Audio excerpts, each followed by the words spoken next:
We have been lied to. Every single day, you are flooded with videos, quotes, and speeches telling you to find your passion or wait for the spark.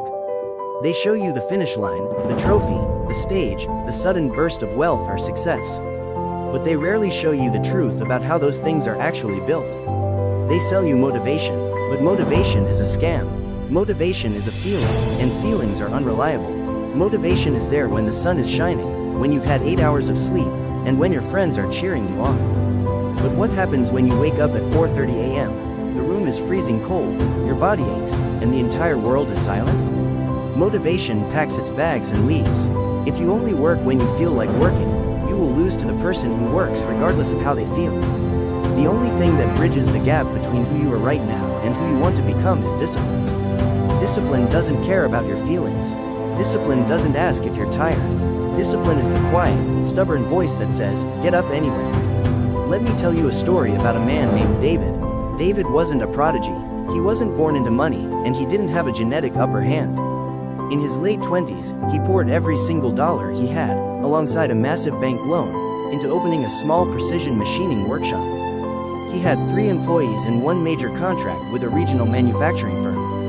That contract was his lifeline. If he delivered, his company would survive. If he failed, he would go bankrupt, lose his home, and have to look his family in the eye and admit he ruined their future. 6 months into the contract, a massive storm hit his town. The power grid collapsed. David rushed to his shop at midnight to find the basement flooded in the main CNC machines, the heart of his entire operation, completely cut off from power. The deadline for his biggest shipment was in exactly 48 hours. He called the power company. They told him it would take 4 days to restore power to his district. At that moment, motivation died. Fear took over. His mind flooded with completely rational excuses. It's a natural disaster. It's not my fault. Anyone would understand if I quit. But discipline doesn't care about excuses, even the valid ones. David didn't go home to sleep. He spent the next 4 hours in ankle-deep water, using a manual hand pump to clear the floor. By 5 a.m., his hands were blistered and his back felt like it was on fire. He didn't have power, so he tracked down a commercial generator rental 3 towns over.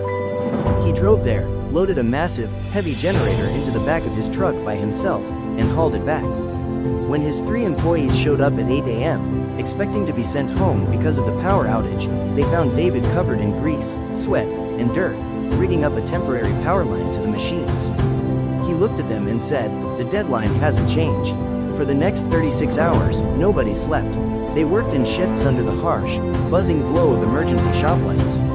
When the machines jammed because of the unstable voltage, they didn't complain. They took them apart, cleaned them, and put them back together.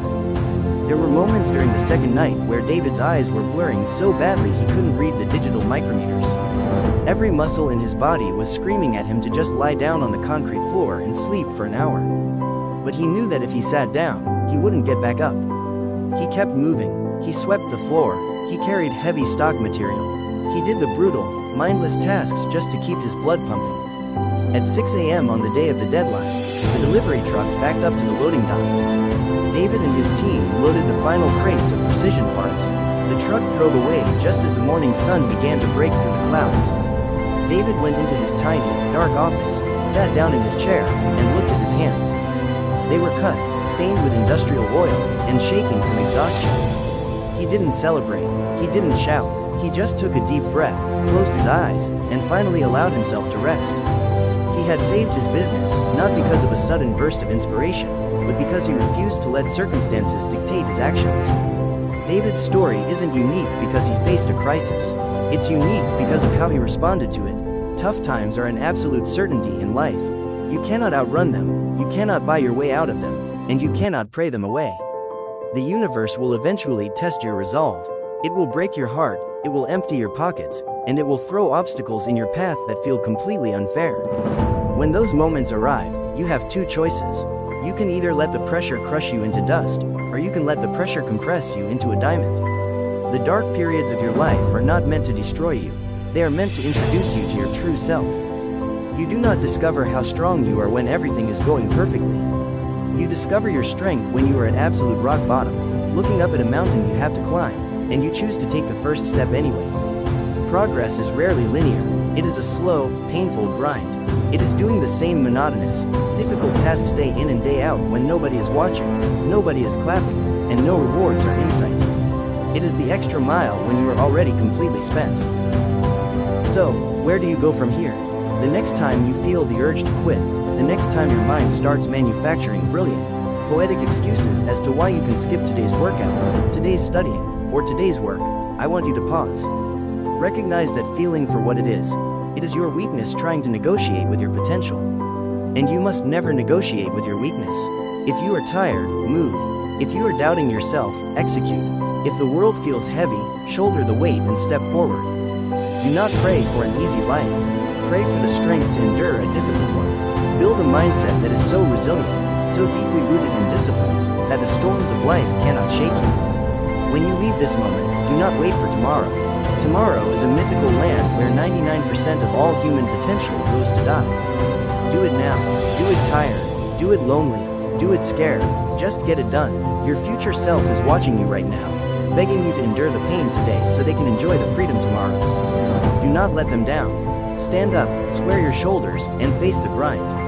The hardest part of discipline isn't starting, it's restarting after you have been completely broken. It is easy to maintain a routine when you are winning.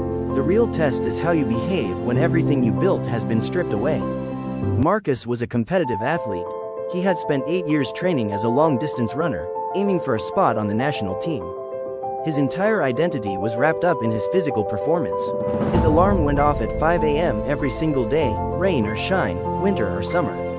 He tracked every calorie, sacrificed every social event, and pushed his body to its absolute limits. Then, during a qualifying race, a runner ahead of him tripped. Marcus tried to leap over him, landed awkwardly, and felt a sickening snap in his right knee. The diagnosis was devastating: a complete tear of the ACL and meniscus.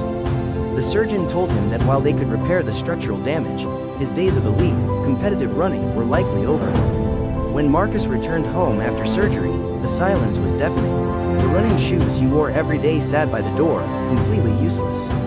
For weeks, he fell into a deep depression. The temptation to let himself slide into comfort, to eat poorly, and to blame the world for his bad luck was overwhelming. He felt like a ghost in his own life. One morning, Marcus looked at his reflection in the mirror. He had lost muscle mass, his eyes looked tired, and he barely recognized himself. He realized that while he couldn't control the injury, he was completely responsible for his ruin if he chose to stay down. His training routine changed drastically. He couldn't run 5 miles, so he focused on what he could do. He started by simply bending his knee a fraction of an inch further each day in physical therapy. The pain was sharp, and the progress was agonizingly slow. It was humiliating for a man who used to run marathons to struggle just to lift his leg off the table. But Marcus applied the exact same discipline to his rehab that he had once applied to his training. He didn't miss a single therapy session. When the clinic was closed, he did his exercises on his living room floor. When his knee swelled up, he iced it, rested, and returned to the movements the very next hour. It took 14 months of invisible, painful, unglamorous effort just to walk without a limp. He never made the national running team. That door was permanently shut. But during his long months in the rehab clinic, Marcus began studying the mechanics of human recovery. He used his disciplined morning hours to read textbooks on kinesiology and sports medicine. Today, Marcus doesn't run races, he builds the people who do. He became one of the most sought-after physical therapists in the region, helping hundreds of injured athletes reclaim their careers.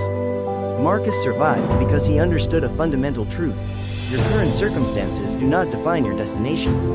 When life destroys your original plan, discipline gives you the tools to build a new one from the ashes. We have walked through the stories, and we have broken down the philosophy. But now, the voices will fade, the music will stop, the screen will go dark, and you will be left entirely alone with your own thoughts. What happens next is the only thing that actually matters. You see, listening to words like these is easy. It feels good to get a rush of adrenaline and imagine the person you could become. But inspiration is a temporary high. It wears off the moment you face real resistance. The true test of everything you have just heard doesn't happen while you are listening to this audio. It happens tomorrow morning when the alarm goes off and you are forced to make a choice. Will you choose the comfort of the mattress, or will you choose the discomfort of growth? Will you choose the easy excuse, or will you choose the brutal execution? No one is coming to save you. No one is going to do the push-ups for you. No one is going to study the pages for you, and no one is going to build your dream for you. The responsibility rests entirely on your shoulders. If you like this kind of content, make sure you like and subscribe to stay locked in and continue your grind.